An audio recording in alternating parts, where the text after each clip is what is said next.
Nah, oke.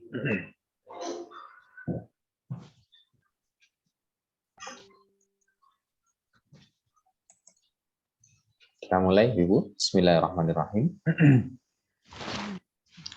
Assalamualaikum warahmatullahi wabarakatuh. Waalaikumsalam warahmatullahi wabarakatuh. Innal hamdalillah nahmaduhu wa nasta'inuhu wa nastaghfiruh wa na'udzu billahi min syururi anfusina wa min sayyiati a'malina. Man yahdihillahu fala mudhillalah wa man yudlil fala hadiyalah. Asyhadu an la ilaha illallah wa asyhadu anna Muhammadan abduhu wa rasuluh. Allahumma salli wa sallim ala nabiyyina Muhammadin wa ala alihi wa ashabihi wa man tabi'ahum bi ihsanin ila yaumiddin. Qala Allah Ta'ala fi kitabihil karim, a'udzu billahi minasy syaithanir rajim. Ya ayyuhalladzina amanu taqullaha haqqa tuqatih wa la tamutunna illa wa antum muslimun. Allahumma inni a'udzubika min adzabi jahannam wa min adzabil qabr wa min fitnatil mahya wal mamat wa min syarri fitnatil masiihid dajjal. Allahumma inna nas'aluka ilman nafi'a wa rizqan thayyiba wa amalan mutaqabbala. Amin ya rabbal alamin. Ibu sekalian dirahmati Allah, kita bersyukur pada Allah Subhanahu wa taala pada sore hari ini Allah masih berikan kita nikmat sehat, nikmat iman, nikmat kesempatan bisa bertemu kembali dalam majelis Zoom online ya, dalam belajar kandungan ayat Al-Qur'an juz 30. Mudah-mudahan Allah berikan kita ilmu yang bermanfaat, Allah berikan kita rezeki yang baik, dan Allah berikan kita rizki berupa amalan yang Allah terima. Dan pada sore hari ini kita sudah sampai pada surat yang baru. Kemarin kita bahas surat Quraisy ya, surat Quraisy. Maka pada sore hari ini kita masuk surat Al-Humazah. Surah Al-Humazah. Mungkin bisa di next, Bu Ida.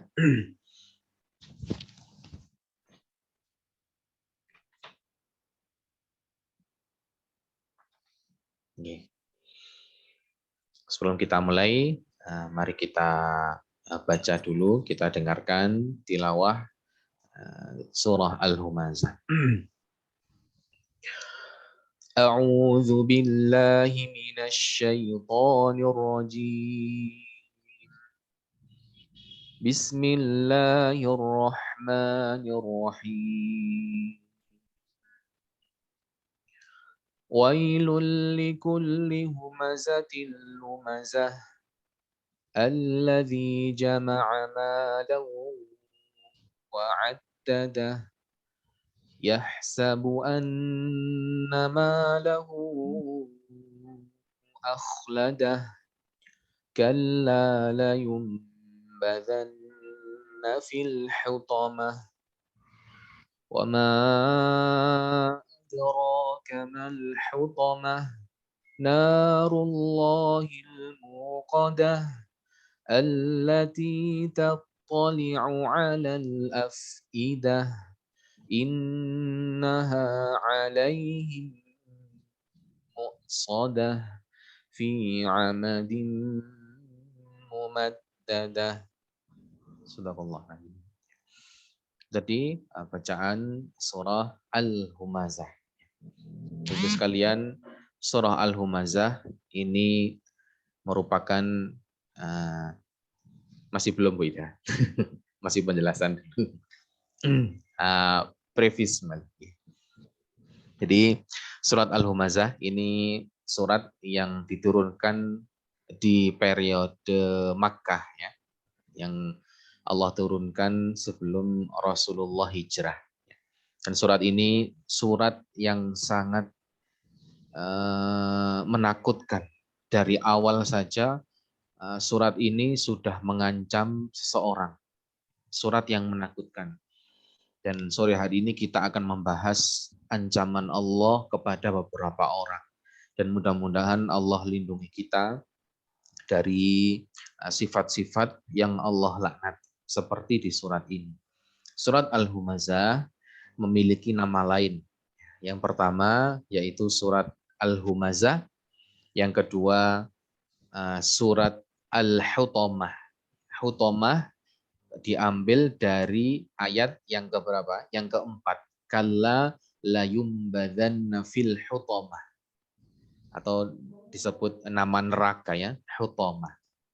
Kemudian surat yang ketiga, nama lain dari surat ini adalah surat Wailul likulli humazatil lumazah.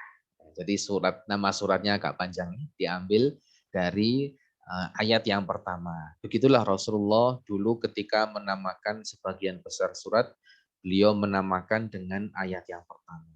Surat Wailul likulli humazatil lumazah. Sebagaimana yang sebelumnya, juga Rasulullah pernah menamakan surat Al-Ikhlas dengan surat Qul huwallahu ahad dan yang lain. Jadi ada 3 nama ya. Surat Al-Humazah, surat Al-Hutamah, dan surat Wailul likulli humazatil lumazah.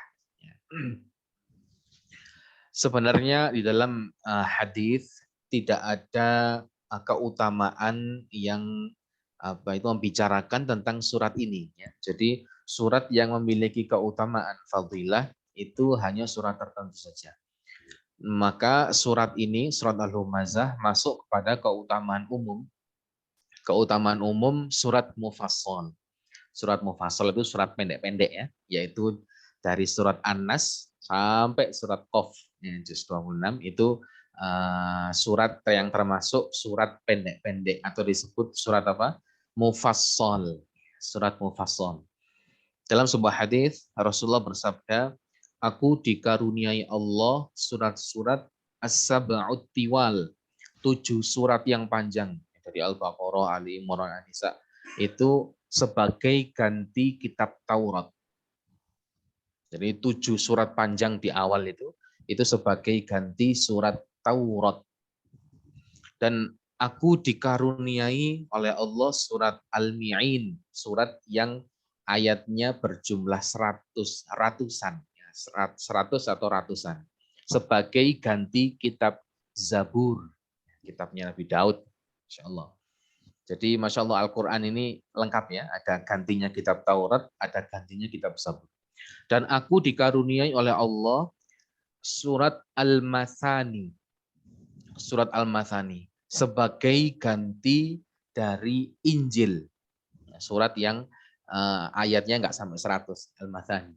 Dan aku diberi kelebihan oleh Allah surat-surat Mufassal, yaitu dari Qaf sampai An-Nas, itu sebagai kekhususan Al-Quran. Jadi salah satunya Al-Humazah ini adalah surat khususnya Al-Quran yang tidak ada di Taurat, tidak ada di Zabur, dan tidak ada di Injil. Masya Allah ya. Surat An-Nas sampai Qaf ya, surat Al-Mufassal. Kemudian berikutnya kita masuk kepada ayat yang pertama. Insya Allah. Jadi surat ini mengandung sebuah realitas kehidupan yang dihadapi oleh para dai. Yang dimaksud di sini adalah Nabi Muhammad SAW. Ya, tapi realitas ini juga terulang di setiap zaman, yaitu adanya orang-orang yang memusuhi dakwah Rasulullah, memusuhi Islam, kemudian sukanya mengumpulkan harta dan sukanya mencela, mengumpat. Dan asbabun nuzulnya banyak tentang surat Al-Humazah ini dan bervariasi ya. Ada yang mengatakan surat ini turun karena ada orang kafir Quraisy bernama Walid bin Mughirah yang sukanya mencela Rasulullah. Ada yang orang kafir yang lain. Jadi ada banyak nama disebutkan di situ dalam buku tafsir. Intinya ada orang-orang yang memang dia sukanya mencela, mengumpat, dan berorientasi kepada harta dunia. Dan itu Allah sebutkan di dalam ayat yang pertama, Allah berfirman, wailul likulli humazatil lumazah. Celakalah setiap pengumpat lagi pencela. Wailul likulli humazatil lumazah. Masya Allah. Ayat pertama saya sudah seperti ini. Dan memang ibu sekalian di dalam Al-Quran, surat yang diawali dengan kata wail itu sangat jarang. Sangat jarang. Yang pertama surat ini, surat Al-Humazah ya, wailul likulli humazatil lumazah. Dan yang kedua adalah surat apa? Al-Mutaffifin. Wailul lil mutaffifin. Sudah itu saja. Dalam Al-Quran hanya ada 2 surat yang diawali dengan wail. Masya Allah. Wail. Yang diartikan dengan celaka. Jadi di awal surat saja sudah melaknat seseorang celaka. Allah berfirman wailun likulli humazatil lumazah. Apa arti wail? Wail itu ada 2 penafsiran yang disebutkan dalam kitab tafsir. Yang pertama berarti doa keburukan, dalam kurung celaka. Jadi wail itu seperti doa keburukan, kita mendoakan keburukan seseorang, itu kita mengatakan wail, celaka kamu, wail. Itu yang pertama ya. Yang kedua, arti kata wail adalah sebuah tempat, sebuah lembah yang ada di neraka. Sebuah lembah yang ada di neraka. Jadi kalau wailun akan masuk ke lembah tersebut, lembah di neraka itu. Likulli setiap humazatil lumazah. Humazah dan lumazah. Orang yang punya kriteria humazah dan lumazah itu dia akan masuk ke sebuah lembah yang ada di neraka. Naudzubillah min dzalik. Humazah. Sekarang kita artikan apa itu humazah. Dan mudah-mudahan kita semua tidak termasuk ke dalam kriteria humazah atau lumazah. Karena ini memang Allah laknat, Allah tidak suka, Allah doakan keburukan bagi humazah dan lumazah. Apa itu humazah? Humazah berasal dari kata hammaz. Jadi jamaknya hammaz. Hammaz, apa itu hammaz?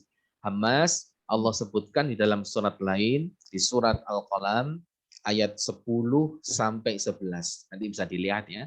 Surat Al-Qalam ayat 10 sampai 11. Allah berfirman, "Wala tuti' kulla hallafin mahin hammazim masya'im binamim." Wala tuti', janganlah engkau patuhi kulla hallafin mahin. Setiap orang yang suka bersumpah lagi hina. Mahin itu hina. Hammazin, suka mencela. Hammazin, masya'im binamim, suka mencela dan suka berjalan menyebarkan fitnah. Jangan kamu ikuti. Ya. Jadi hammaz itu satu orang. Kalau humazah itu sifat banyak orang. Humazah. Nama dari hammaz. Hammaz atau humazah itu berasal dari akar kata hamzun. Al-hamzun. Artinya dorongan. Tekanan yang keras. Dorongan yang keras. Hamzun ya, tekanan yang keras. Kita pernah dapati ada huruf namanya apa? Huruf hamzah. Ya, hamzah kan sama ya. Humazah, hammaz, hamzun, hamzah. Kenapa ada huruf namanya huruf hamzah? Ternyata sama artinya. Hamzah itu kenapa dinamai dengan hamzah?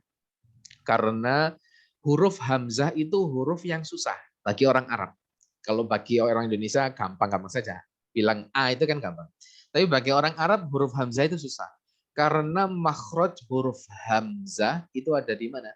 Tenggorokan bagian bawah, paling dalam. Dan ketika mengucapkan hamzah, dia butuh dorongan yang keras, tekanan yang keras. A, A. Nah, itu hamzah ya. Makanya hamzah masuk dalam sifat ismat ya. Ismat lawannya idlaq. Ismat adalah huruf-huruf yang susah diucapkan, yaitu termasuk hamzah itu yang paling bawah itu, tenggorokan bawah. A. Nah, butuh seperti dorongan atau usaha gitu. A. Nah, beda dengan huruf mim, ma itu karena ada di ujung bibir, maka dia mudah. Kalau hamzah itu susah, butuh dorongan. Maka humazah itu adalah orang yang mendorong seseorang sampai dia jatuh. Yang dimaksud apa? Yaitu dia mencela seseorang sampai jatuh harga dirinya. Itu humazah. Didorong orang itu, tapi bukan pakai fisik, tapi pakai apa? Pakai celaan, mencela. Itu namanya humazah. Sama seperti lumazah juga seperti itu. Ya, banyak penafsiran. Dan kita akan lihat next, Wida, silakan berikutnya. Kita akan lihat bagaimana penafsiran para ahli tentang arti kata humazah dan lumazah. Nah, Ibnu Abbas, sahabat mulia yang dijuluki sebagai habrul ummah, ilmunya umat ini ya, lautan ilmu yang beliau cerdas. Ibnu Abbas, salah seorang ahli tafsir Al-Quran di masa Umar bin Khattab, beliau mengatakan humazah itu artinya menjelek-jelekkan di belakang orang itu. Itu humazah. Sedangkan lumazah itu menjelek-jelekkan di depannya. Itu arti kata lumazah. Ini menurut Ibnu Abbas radhiyallahu anhuma. Jadi humazah ini ghibah, ya kan, jelekkan di belakang kan ghibah ya. Kalau lumazah jelekkan di depan orang. Nah, itu. Maka orang yang sukanya menjelek-jelekkan di belakang atau di depan disebut humazah lumazah.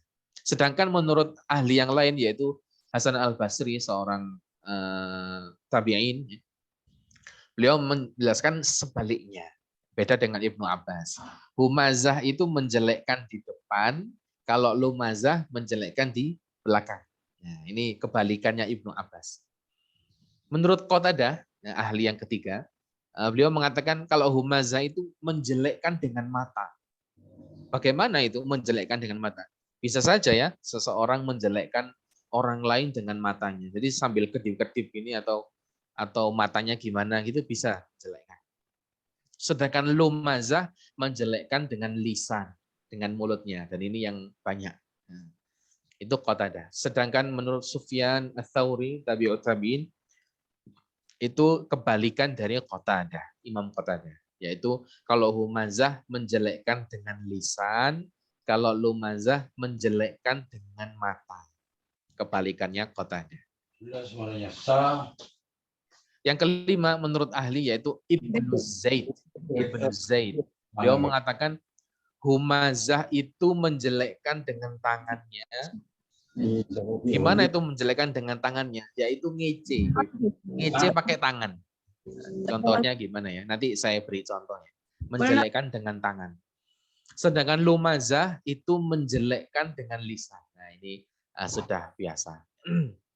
Berikutnya beda. Maka arti humazah dan lumazah adalah, nah ini kesimpulannya. Humazah dan lumazah artinya menggunjing, mengadu domba, mengejek atau mencela, baik dengan ucapan atau perbuatan, terang-terangan atau di belakangnya, atau tanpa sepengetahuannya atau menggunjing. Inilah yang disebut dengan humazah dan lumazah. Orang yang sukanya mencela orang, apa itu ngilokno orang lain, bisa di depannya atau sukanya ghibah. Nah, ini yang disebut dengan humazah dan lumazah, dan ini yang dilaknat oleh Allah, didoakan keburukan oleh Allah. Wailun likulli humazatil lumazah. Ya. Berikutnya. Slide berikutnya. Maka ini ancaman keras Ibu sekalian. Ada dua motif ya. Ada dua niat orang itu biasanya kalau mencela seseorang itu ada dua niat. Yang pertama, niatnya bercanda aja, biar buat seneng-senengan. Sebelumnya, beda. Yang Abdullah bin Mas'ud. Jadi, ada dua niat orang itu mencela seseorang. Yang pertama, biasanya dia ngejek seseorang itu karena bercanda, biasanya. Ya. Dan ini sering ya. Jadi, ngejek seseorang biar orangnya itu nangis, malu. Padahal kita niatnya cuma bercanda. Yang kedua niatnya serius. Kita memang ngejek orang itu serius biar dia sedih. Nah, maka apakah yang bercanda ini boleh? Tentu saja dua-duanya nggak boleh. Ngejek seseorang dengan mata, dengan tangan, dengan lisan itu walaupun bercanda tetap nggak boleh. Dan ini diceritakan dalam kisah sahabat mulia Abdullah bin Mas'ud. Nah, ini yang ada di slide ini. Abdullah bin Mas'ud. Saya ceritakan sedikit kisahnya beliau. Sebelumnya, Abdullah bin Mas'ud. Nah, sebelumnya Bu Ida. Jadi yang tadi yang Abdullah bin Mas'ud tadi. Ini Aisyah sebelumnya. Ya, yang ini. Ya. Jadi sahabat Abdullah bin Mas'ud radhiyallahu anhu. Beliau adalah sahabat yang mulia. Beliau dijuluki sahabat ahli Al-Qur'an. Gurunya para ahli Al-Qur'an, termasuk orang yang yang paham dengan Al-Qur'an. Next, Abdullah bin Mas'ud yang tadi, Bu Ida. Abdullah bin Mas'ud lah ini. Abdullah bin Mas'ud ini memang nggak ada tulisannya ya. Memang saya buat cuma gambar. Nggak ada tulisan apa-apa. Abdullah bin Mas'ud ini terkenal sebagai orang yang fisiknya itu di bawah rata-rata orang lain. Abdullah bin Mas'ud itu fisiknya begini. Tubuhnya kecil, tubuhnya kurus, kemudian kakinya itu kecil, pendek, hitam, begitu. Itu Abdullah bin Mas'ud. Tapi beliau itu beraninya luar biasa. Pada saat awal-awal kenabian, Abdullah bin Mas'ud ini kan dia masuk Islam gara-gara Rasulullah ya. Rasulullah mengucapkan Bismillahirrahmanirrahim ketika memerah susunya kambing Abdullah bin Mas'ud. Kemudian beliau masuk Islam. Sebelumnya, Abdullah bin Mas'ud. Jadi Abdullah bin Mas'ud waktu awal-awal keislaman, ketika Rasulullah awal diutus, itu bahkan orang yang kecil ini, sahabat kecil ini berani membaca Al-Quran di depan Abu Jahal dan orang-orang di Ka'bah. Berani terang-terangan baca Al-Quran. Yang dibaca adalah surat Ar-Rahman waktu itu. Ar-Rahman, Allamal Quran, teriak-teriak di depannya Ka'bah. Padahal di situ ada musuh-musuh Islam, Abu Jahal, dan yang lain-lainnya. Akhirnya Abdullah bin Mas'ud dikeroyok oleh Abu Jahal dan pasukannya sampai telinganya berdarah. Sampai bawa belur, telinganya berdarah, kemudian kembali kepada Rasulullah. Orang-orang kasihan. Kata Abdullah bin Mas'ud, wahai Rasulullah, kalau besok aku diizinkan, aku akan kembali dan membacakan surat Ar-Rahman di hadapan Abu Jahal. Maka Rasulullah melarangnya. Abdullah bin Mas'ud ini kecil tapi berani. Tapi ketika Abu Jahal itu memukul Abdullah bin Mas'ud itu ternyata Masya Allah, Allah balik yang membunuh Abu Jahal, Fir'aunnya umat ini, kata Rasulullah. Siapa? Abdullah bin Mas'ud, yaitu sahabat kecil ini, berani membunuh Abu Jahal. Waktu itu Abu Jahal kan terkena sabetannya dua sahabat Madinah yang kecil itu ya, Muawidh itu, disabet kakinya sampai jatuh. Kemudian Abu Jahal sudah mau sakaratul maut, ditindih oleh Ibnu Mas'ud, Abdullah bin Mas'ud, sambil mengatakan, apakah Allah telah menghinakanmu, wahai musuh Allah?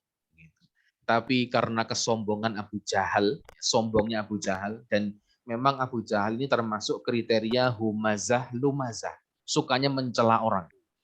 Maka dengan kesombongan Abu Jahal mengatakan, dengan apa Allah menghinakan aku? Dengan apa?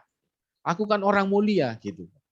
Apakah aku jadi hina karena kalian bunuh? Tidak, gitu kata Abu Jahal. Atau justru orang yang kalian bunuh itu lebih terhormat? Aku lebih terhormat. Andai saja bukan pembajak tanah yang membunuhku. Muawid yang anak kecil itu dia pembajak tanah.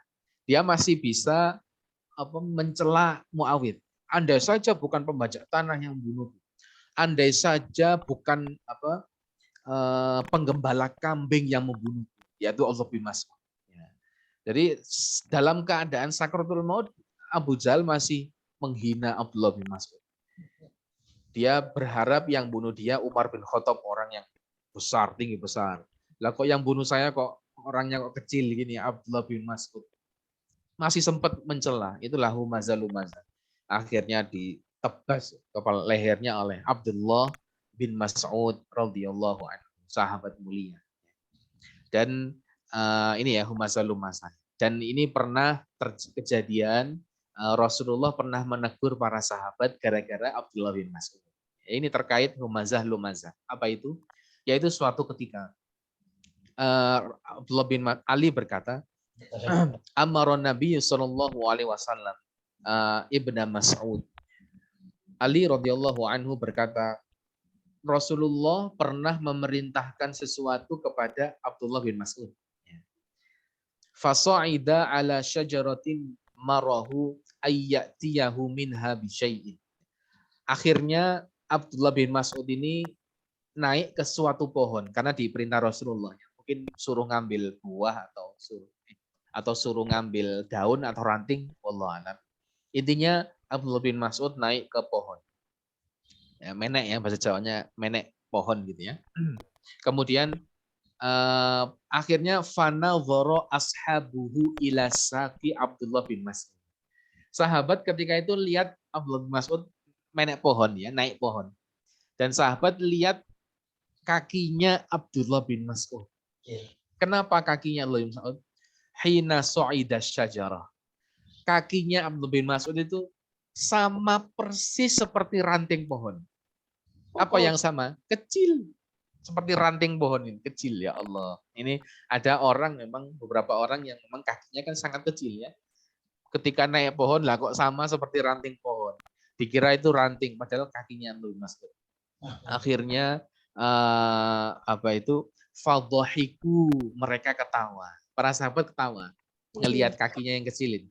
Min humusyati saqihi, dengan kecilnya betisnya Abdullah bin Mas'ud. Maka padahal waktu itu ada Rasulullah di sebelahnya ya. Ada Rasulullah, faqala Rasulullah sallallahu alaihi wasallam. Rasulullah berkata sambil menegur, "Matabhakun."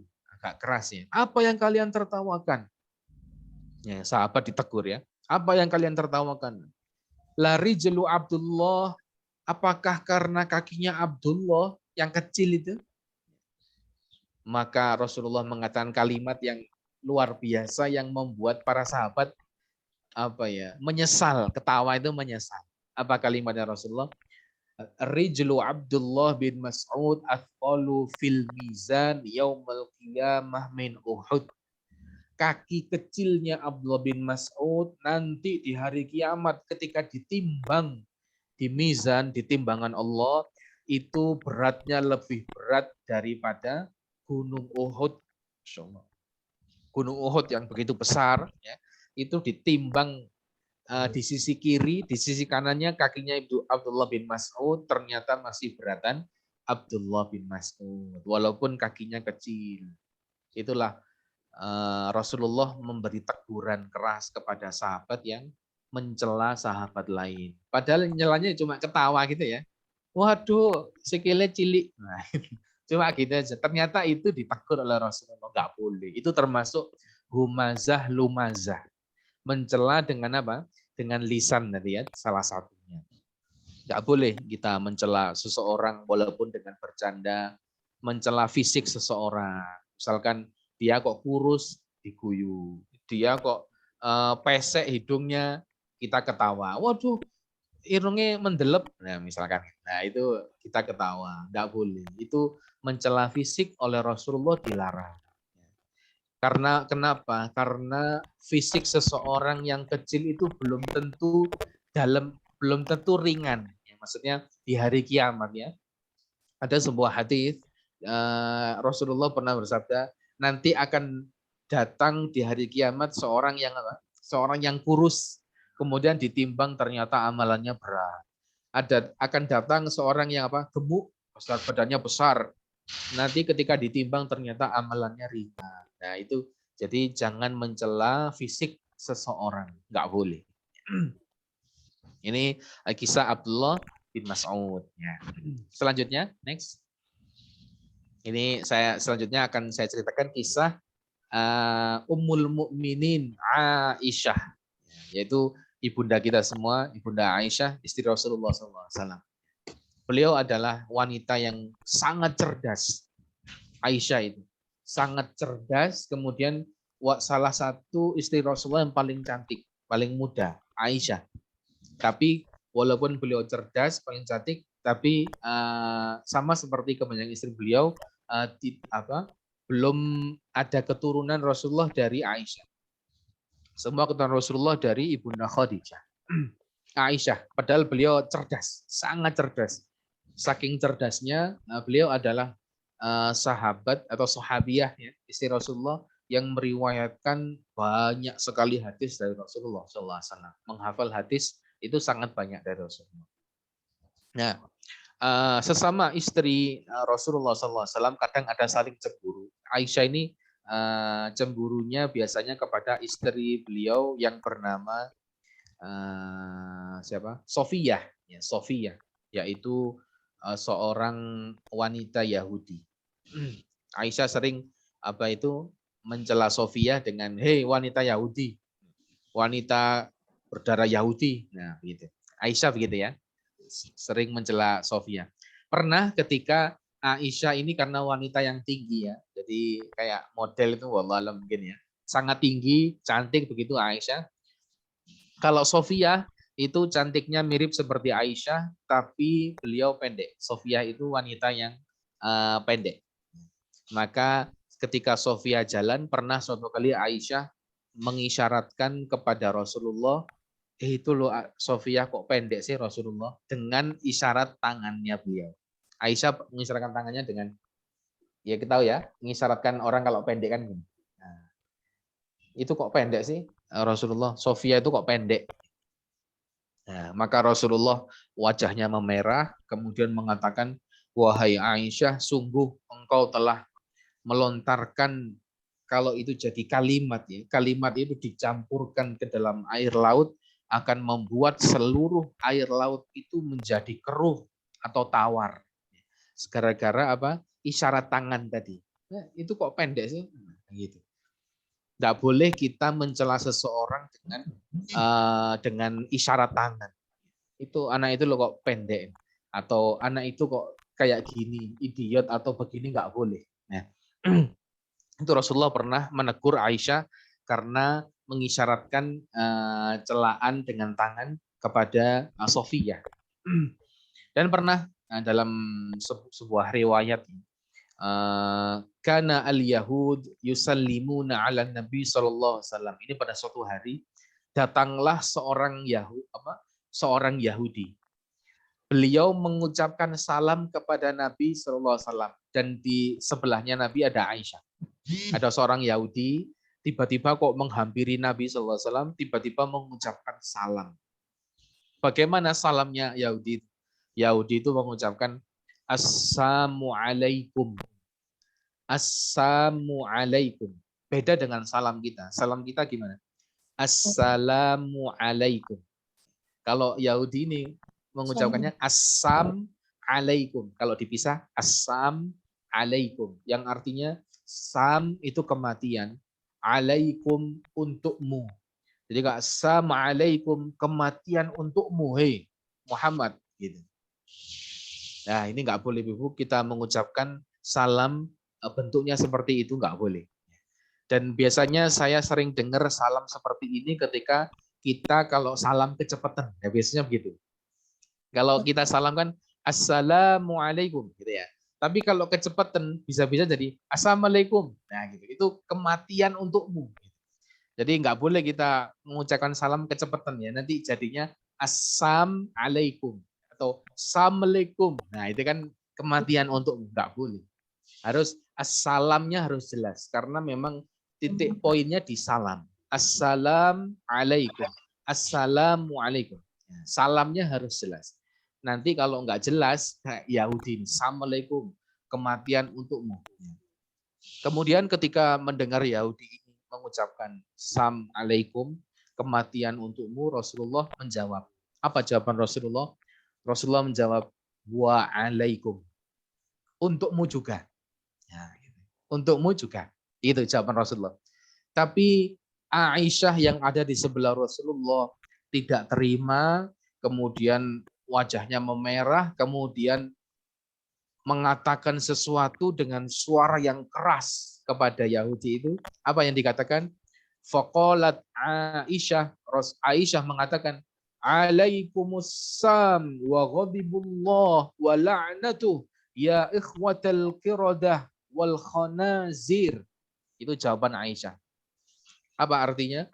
Waalaikumsalam, dan untukmu kematian juga. Wa ghadiballah, dan kemurkaan Allah. Wa la'natu, dan laknat Allah untukmu. Ya ikhwatil qiradah, wahai saudaranya kera wal khanazir dan babi. Di Aisyah nggak terima, jawabnya sambil marah. Untukmu kematian, kemurkaan, laknat Allah, wahai saudaranya kera-kera dan babi-babi. Tapi memang betul ya, Yahudi itu memang saudaranya kera dan babi. Dulu pernah dilaknat oleh Allah, orang Yahudi menjadi kera dan menjadi babi. Sebenarnya kalimat itu benar. Tapi Rasulullah menegur Aisyah. Ya Allah, ini begitu indahnya akhlak beliau. Padahal kepada musuh beliau ya, Rasulullah menegur Aisyah, mahlan ya Aisyah, pelan-pelan wahai Aisyah. Innallaha yuhibbur rifqa. Allah itu loh suka kelembutan. Kamu jangan keras-keras kayak gitu. Allah itu suka kelembutan. Fil amri kulli, dalam setiap urusan. Faqalat, Aisyah mengatakan, ya Nabi Allah, wahai Nabi Allah, sambil teriak-teriak. Awalam tasma' ma yaqulun. Apakah kamu enggak dengar apa yang diucapkan Yahudi tadi? Kematian untukmu, gitu, kata Yahudi. Qala, maka Rasulullah mengatakan, awalam tasma'i, apa kamu enggak dengar aku? Anni aruddu dzalika alaihim fa'aqulu wa alaikum. Kalau aku itu sudah jawab dengan wa alaikum, kamu juga. Ya, Aisyah enggak terima ya, Masya Allah. Rasulullah dicela oleh orang Yahudi. Assalamualaikum, kematian untuk Aisyah enggak terima. Maka Rasulullah menegur Aisyah. Dalam riwayat lain Rasulullah juga menegur, wahai Aisyah, ya Aisyah, alaiki bil hilm. Bersikaplah kamu lemah lembut. Kendalikanlah dirimu, jangan berbuat kebodohan. Ya, gitu kata Rasulullah. Aisyah jawab, apakah Anda enggak mendengar apa yang mereka katakan, wahai Rasulullah? Mereka mengatakan assalamualaikum, kematian untukmu. Rasulullah bersabda, apa kamu juga enggak mendengar? Aku sudah menjawabnya. Waalaikum. Ya, enggak usah ditambah. Waalaikumsalam. Wa ghadiballah wa la'natu. Ya ikhwatil khanazir. Itu terlalu keras. Padahal sama musuh Allah kita tetap disuruh berbuat lembut. Itulah kehebatan akhlak beliau Rasulullah. Kalau kita di posisi Aisyah, Ibunda Aisyah ya mungkin kita juga marah. Kita nggak terima Rasul kita dicela kan. Nah, kalau Rasul kita dicela kita pasti marah. Ya. Gitu. Tapi Rasulullah dengan kelembutan hati beliau, akhlak beliau yang baik, pasti akan menegur kita kalau kita terlalu berlebihan ya, dalam membalas seseorang. Dalam hadis lain juga Rasulullah bersabda, siapa yang tidak bersikap lemah lembut maka ia diharamkan dari kebaikan. Insya Allah. Kita contoh ibu sekalian sikapnya Rasulullah ini, walaupun kepada musuhnya mencela ya kita tetap santai, tetap lemah lembut, tidak terpancing emosi. Rasulullah pernah memberikan nasihat kepada salah seorang sahabat, Jabir bin Sulaim. Wa ini mru'un syatamaka jika ada seseorang yang menghina kamu, wa ayyaraka, kemudian mempermalukan kamu, bima ya'lamu fika, dengan sesuatu yang ada padamu. Misalkan kita dihina, oh arek kok cilik misalkan, oh orang kok bodoh temen, nah gitu. Dia menghina kita, maka apa kata Rasulullah? Fala tu'ayyirhu, janganlah membalas dengan menghinanya. Jangan membalas dengan sesuatu yang engkau tahu ada padanya. Jangan balas apa yang sama, tidak. Fa innama wabalu dzalika alaihi. Akibat buruk biarlah dia yang menanggungnya. Itu yang Rasulullah nasihatkan kepada kita, kalau kita sedang dihina oleh seseorang, jangan balas menghina. Sudah, biar dia yang Allah yang ngurus nanti. Sama seperti tadi Yahudi menghina Rasulullah, ya Rasulullah cuma santai, waalaikum, kamu juga. Itu ya, itu kisah Ibunda Aisyah yang pernah menghina orang Yahudi, kemudian dinasihati oleh Rasul. Nah, ini slide yang ini. Jadi ibu sekalian rahmati Allah, belum beda, masih yang tadi. Ibu sekalian rahmati Allah, berkaitan dengan humazah lumazah. Jadi dosa itu dibagi menjadi dua. Dosa itu dibagi menjadi dua. Yang pertama, dosa kepada diri sendiri, atau yang disebut dengan zalimul linafsih, menzalimi diri sendiri. Itu dosa kepada diri sendiri. Atau bisa disebut juga dosa kepada Allah, ya. Dosa yang hubungannya dengan Allah. Seperti apa? Tidak sholat, dan tidak puasa, mokel, itu dosa kepada Allah. Itu juga disebut dosa kepada diri sendiri. Yang kedua adalah dosa kepada sesama manusia, dosa kepada orang lain. Dan yang perlu kita garis bawahi adalah tentang dosa terhadap diri sendiri dan orang lain, itu adalah perkataan Sufyan Ats-Tsauri rahimahullah, seorang ulama di zaman tabi'in. Sufyan Ats-Tsauri pernah mengatakan, engkau bertemu dengan Allah membawa 70 dosa terhadap diri sendiri, itu masih lebih ringan, kata Sufyan Ats-Tsauri, daripada engkau bertemu dengan Allah membawa satu dosa yang berkaitan dengan orang lain. Saya ulangi, Ibu. Kamu membawa dosa di hadapan Allah berkaitan dengan diri sendiri sebanyak 70 dosa. Itu masih lebih ringan daripada membawa satu dosa tapi hubungannya sama orang lain. Dosa yang berhubungan dengan orang lain itu mencakup 3 hal. Darah, harta, dan harga diri. Apa saja? Darah, harta, dan harga diri. Yang pertama darah, membunuh. Itu dosa berkaitan dengan orang lain. Harta apa? Mencuri, korupsi, dan yang lain. Itu dosa berkaitan dengan harta pada orang lain. Yang ketiga, yang berkaitan dengan humazah, lumazah, yaitu harga diri. Dan ini yang berat. Dosa terhadap harga diri orang lain. Mencela orang lain. Menurunkan wibawa harga diri orang lain. Ini berat. Kata Sufyan Ats-Tsauri, satu dosa harga diri ini, menurunkan harga diri orang lain, lebih berat daripada 70 dosa terhadap diri sendiri. Kenapa kok lebih berat?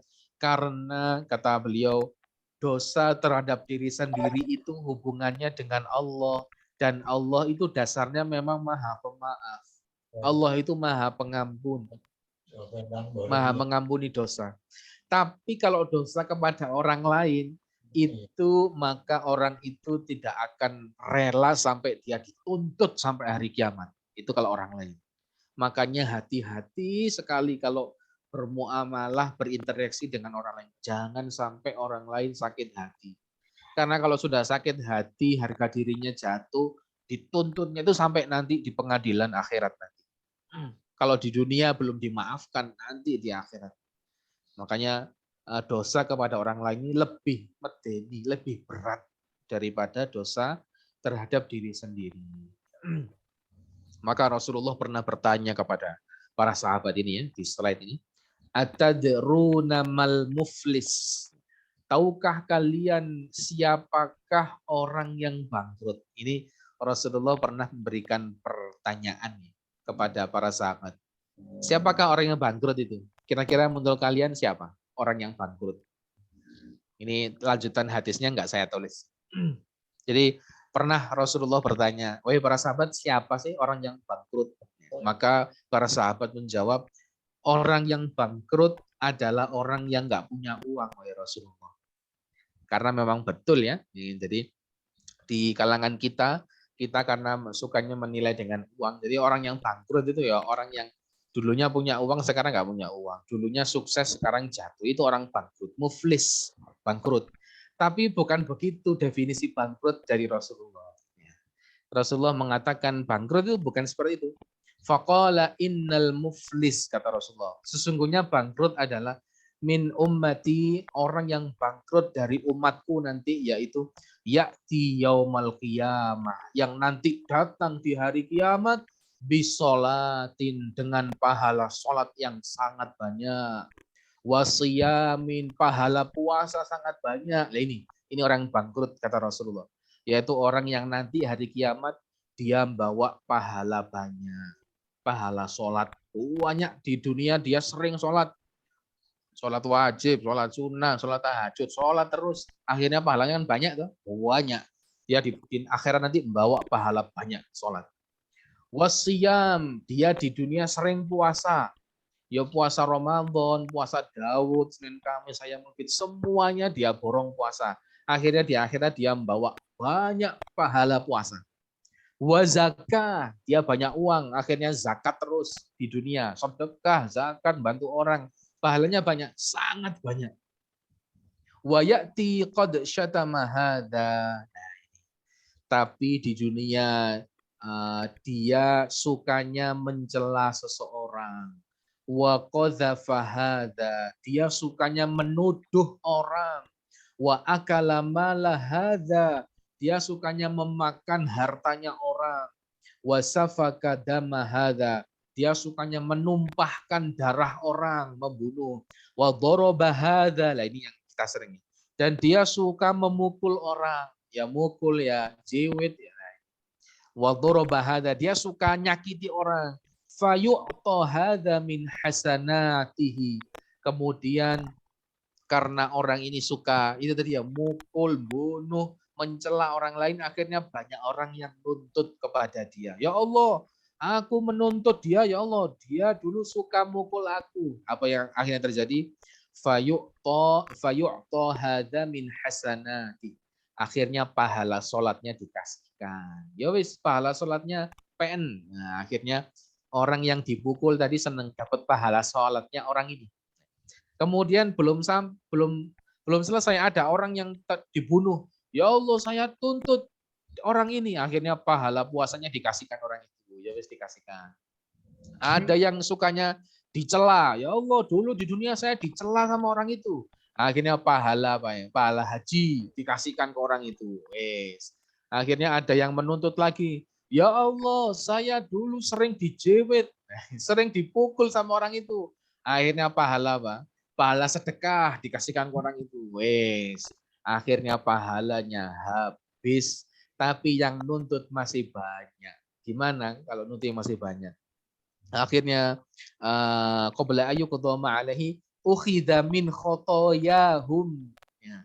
Kemudian ada yang nuntut, ya Allah, aku dulu pernah dikancing di kamar mandi oleh orangnya. Misalkan ya. Pokoknya dizalimi ya Allah. Akhirnya lah orang ini pahalanya sudah habis. Akhirnya dosanya orang ini yang dikancing di kamar mandi tadi dikasihkan ke orang ini. Akhirnya dia dapat dosanya orang ini. Terus yang nuntut ini juga akhirnya dosanya dikasihkan. Awalnya dapat banyak pahalanya, kemudian pahalanya habis, ternyata dia dapat dosa dari orang-orang, tsumma turiha finnar, kemudian Allah lemparkan orang ini ke dalam api neraka. Wal iyadu billah. Insyaallah ini hadis yang sangat ngeri gitu. Kita kan sering sholat itu. Kita sholat terus, kita puasa terus, kita sedekah terus. Tapi kita ghibah juga terus. Kita mencela orang juga terus. Kita menghina orang, mendolimi orang juga terus. Hati-hati. Nanti kita menjadi orang yang apa? Muflis, orang yang bangkrut di hari kiamat. Jangan sampai kita ibadah, tapi juga mendolimi orang lain. Ini hadis diriwayatkan Imam Muslim. Selanjutnya, maka ada nasihat dari Allah Subhanahu wa taala dalam surat Al-Hujurat. Allah berfirman, "Ya ayyuhalladzina amanu, wahai orang-orang beriman, la yaskhar qaumun min qaumin." Janganlah golongan yang satu mengolok-olok golongan yang lain. Asa ayyakunu khairam minhum. Boleh jadi yang diolok-olok itu lebih baik. Wala nisa'um min nisa'in. Janganlah perempuan ngolok-ngolok perempuan yang lain. Asa ayyakunna khairam minhun. Boleh jadi yang diolok-olok itu lebih baik. Wala talmizu anfusakum. Janganlah kamu saling mencela satu sama lain. Wala tanabazu bil alqab. Janganlah memanggil dengan panggilan yang buruk. Ini enggak boleh. Wala tanabazu bil alqab. Jangan memanggil dengan panggilan yang buruk. Enggak boleh. Ada orang habis cukur rambut dipanggil Dul, gundul.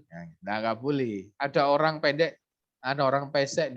Pesek sini pesek. Enggak boleh kita memanggil orang dengan panggilan yang buruk. Saya pernah kejadian, ada teman saya namanya Muhammad, panggilannya Mamat. Mamat. Panggilannya bagus Muhammad, dipanggil Mamat. Nah ini tidak boleh kita memanggil seseorang dengan panggilan yang buruk. Bi'salismul fusuqu ba'dal iman. Seburuk-buruk panggilan adalah panggilan yang buruk, yang fasik setelah beriman. Wa man lam yatub, kalau dia enggak bertobat, faulaika humuz zalimun. Mereka termasuk orang-orang yang zalim. Enggak boleh kita mencela orang, enggak boleh memanggil nama orang lain dengan buruk. Jadi nah ini slide berikutnya, dan salah satu dosa yang sering kita lakukan ibu-ibu yaitu apa? Ghibah. Membicarakan aib orang lain, enggak boleh.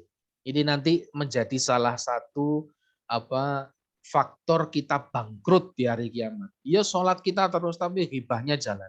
Nanti bangkrut di hari kiamat. Kata Rasulullah mendefinisikan ghibah. Tahukah engkau apa itu ghibah? Maka Rasulullah belum, masih ghibah. Jadi tahukah engkau apa itu ghibah? Maka mereka menjawab, Allah Rasulullah alam. Maka Rasulullah mendefinisikan ghibah adalah engkau nyebutkan kejelekan saudaramu yang dia tidak suka untuk didengarkan orang lain. Bagaimana kalau yang disebutkan itu kenyataan, wahai Rasulullah? Dia memang jelek misalnya. Maka Rasulullah, jika sesuai kenyataan berarti itu ghibah, kalau nggak sesuai kenyataan berarti itu fitnah, sama saja. Intinya nggak boleh menjelekkan orang lain. Ghibah itu berarti kita memakan bangkai saudara. Di surat Al-Hujurat juga sama. Ya ayyuhalladzina amanu jtanibu katsiran minadh-dhon. Hei orang-orang beriman, jauhilah kebanyakan prasangka. Kita nggak boleh berprasangka kepada orang lain. Dhon atau yang disebut su'udzon, ya, berprasangka buruk nggak boleh. Inna ba'dadh-dhonni itsmun, sebagian prasangka itu dosa. Wala tajassasu, jangan mencari kesalahan orang lain. Ini nggak boleh. Ini yang sering ya. Misalkan ibu kepada anaknya nyari kesalahannya, nggak boleh.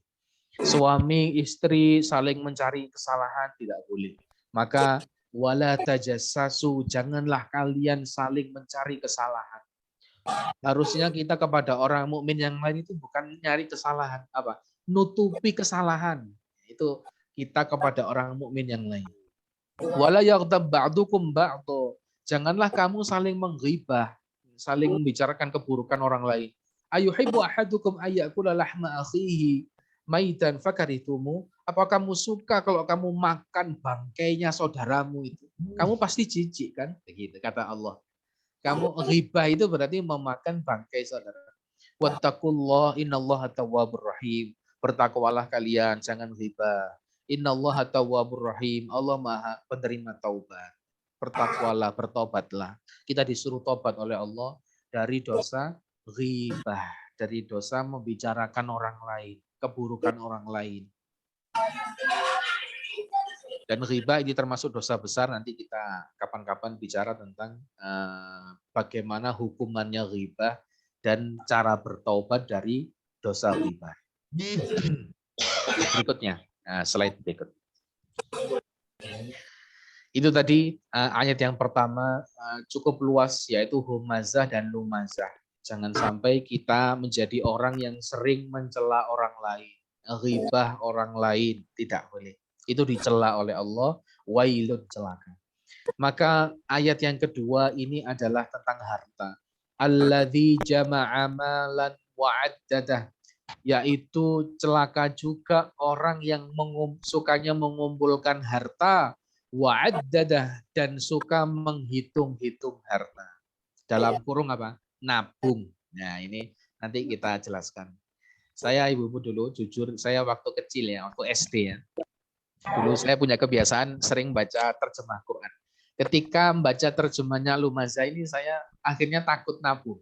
Alladzi jama'a malan wa'addadah. Celaka orang yang mengumpulkan harta, nabung, dan menghitung-hitungnya. Sukanya ngitung-ngitung uang. Itu akhirnya saya artikan dengan letter luck.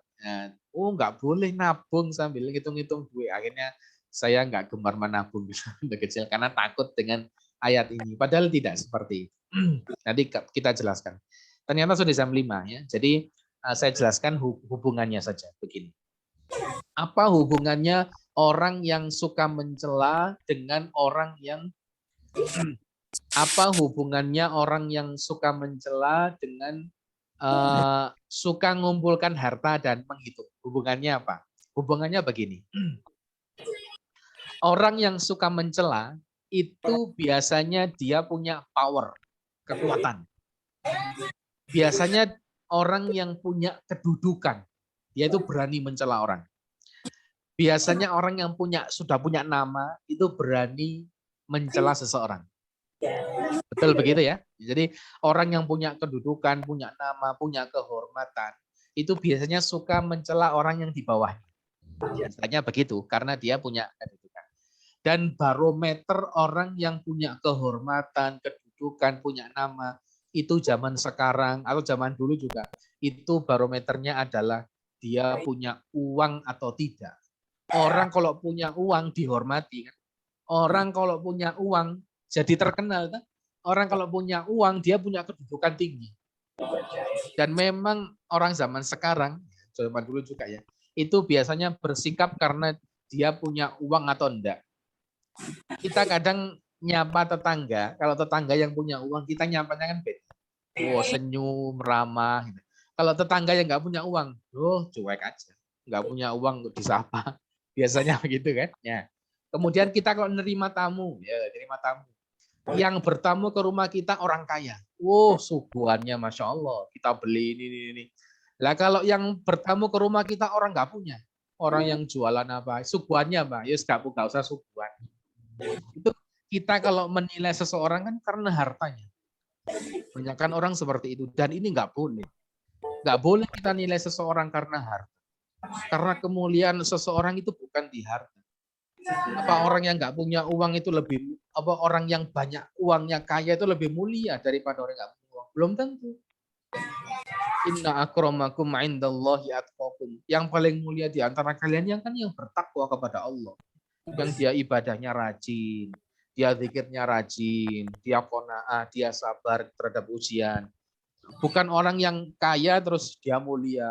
Yang miskin, nggak usah direken ngomong miskin. Kan kita begitu, kalau ada tamu, biasanya begitu. Maka orang yang suka mencela biasanya orang yang punya kedudukan. Contohnya, ibu sama anak. Itu yang biasanya orang tua sama anak suka mencela siapa? Ya orang tuanya, punya kedudukan kan ya. Punya kedudukan, punya uang, itu orang tuanya. Sukanya mencela anaknya. Anaknya pernah nggak mencela orang tuanya? Ya jarang. Jarang ada anak yang mencela. Anaknya nggak punya apa-apa. Nanti kalau mencela, marah, gak disangoni. Gitu. Suami sama istri, siapa yang suka mencela? Kalau di sini ibu-ibu ya jawabannya suami. Ya, suami, betul. Kebanyakan suami. Kenapa? Karena suami punya power, punya uang. Suami yang sukanya merintah-merintah, sukanya mencela. Kecuali istrinya yang punya power. Kecuali istrinya yang punya banyak uang, ya istrinya yang suka mencela. Maka orang yang punya kedudukan, punya banyak harta, dia suka mencela. Inilah hubungannya ayat pertama dan ayat kedua. Allah juga mencela orang yang suka mengumpulkan harta dan suka menghitung-hitungnya. Dan yang saya bicarakan tadi, Ibu, apakah memang nggak boleh kita kalau mengumpulkan harta, nabung, menghitung-hitung itu apakah nggak boleh? Sebenarnya jawabannya panjang, tapi insya Allah bukan berikutnya ya. Jangan sampai dilewatkan ini penjelasan ini. Jadi apakah memang secara letterlek nggak boleh kita itu kalau nabung? Apakah nggak boleh kita menghitung-hitung? Jadi inilah yang akan kita bahas di ayat yang kedua ini. Dan insya Allah pembahasan itu pekan depan, insya Allah. Karena sangat panjang ini pembahasannya. Insya Allah ya, jangan dilewatkan nanti ini pembahasan penting. Boleh nggak kita nabung? Boleh nggak kita menghitung-hitung uang? Ya. Demikian Ibu sekalian, mudah-mudahan bermanfaat. Mohon maaf kalau ada kesalahan. Insya Allah kita lanjutkan di pertemuan berikutnya. Wallahu a'lam bishawab. Saya kembalikan kepada moderator ya, Bu Ida. Ya. Baik, terima kasih Ustadz atas penjelasannya. Mungkin saya stop